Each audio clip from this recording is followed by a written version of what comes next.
So, hi guys! Pupuyat ako. Kaya guys, lalaro tayong parang game tawag, egg balance guys. Laro yun dito. So, let's start!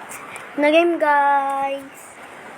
Yung na guys. Yung natin sa albar na medyo weird na yung itsura, yung mga manikin o yung mga statwa na nasa. Good guys! Yung siguro yung itsura. 32 guys! Only cheating. 30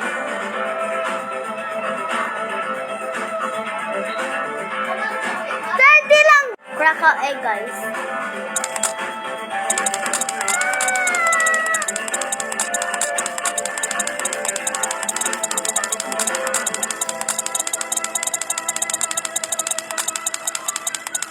So matapos ang ilang oras na pag-ikot dito sa bahaging ito ng Davao City, ay narating na rin po natin itong lugar kung saan ginagawa yung bypass road. So dito, makikita po natin itong mga pundasyon ng tulay. Oh my God, guys. nakatali- So that's for all today. Goodbye, guys.